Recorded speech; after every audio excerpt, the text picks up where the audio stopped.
নমস্কার, আমি দেবীপ্রসাদ ঘোষাল মাননীয় সুব্রত চ্যাটার্জি মহাশয় রচিত কাল ছিল আজ নেই নামক কবিতাটি আবৃত্তি করে শোনাচ্ছি। সেই বটবৃক্ষটি যারে দেখেছিলেম আমি গ্রামেরই মাঝে বুড়ো শিব মন্দির প্রাঙ্গণে, শত শত ডালপালা শাখা প্রশাখা মেলি পত্রে পত্রে ভরিয়া থাকিত যার শিরোখানি।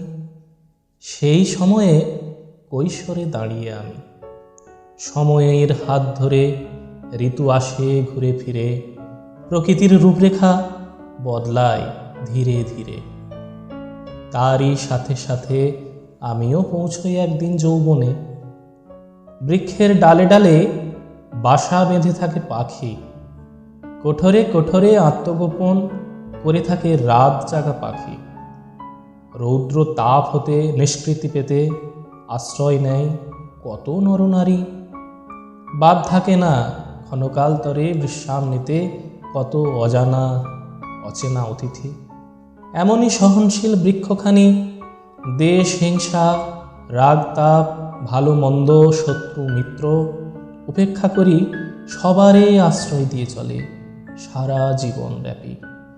বয়সের ভারে ঝুরি নেমে আসে ভূমিপানে, তারে ধরে দোল খেয়ে চলে অসংখ্য ছেলে মেয়ে। গ্রীষ্মের দুপুরেতে হুঁশ নেই কথা নেই, নেই কোনো প্রতিবাদ, সহে চলে আজীবন ব্যাপী কত না প্রেমালাপ। টানাটানির মাঝে পড়ি আমি পৌঁছেছি 60-এর কাছাকাছি। দেখিলে অবাক লাগে, শীত আসার সাথে সাথে সমস্ত পত্ররাজি ভূমিতলে যায় গড়াগড়ি। অপেক্ষায় থাকি কখন আসিবে ফিরে ঋতুরাজ বসন্ত, সাথে সাথে ভরিবে পুনঃ পত্রে পত্রে লাল ফলে ফলে সেই বৃক্ষখানি।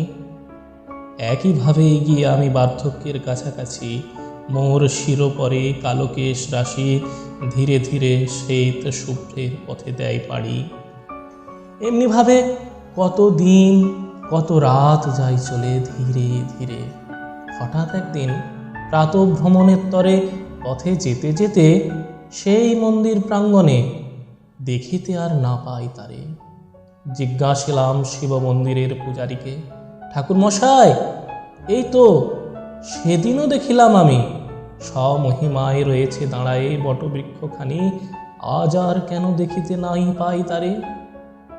পূজারী উত্তর দেন, বয়সের ভারে বিদায় লইল মন্দির প্রাঙ্গণ হতে, নিজ রূপ বদলাতে গিয়েছে চলে করাতির হাত ধরে করাত কলে।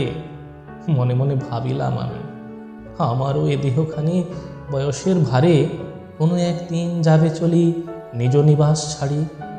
দুনয়ন হতে গড়াইয়ে আসি জলধারা, বলিল যেন মোর কানে কানে, খুব বেশি দিন নেই বাকি, অগ্নি পরে মিলায়ে যেতে দেহখানি।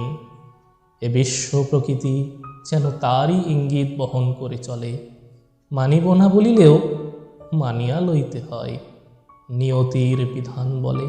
নমস্কার।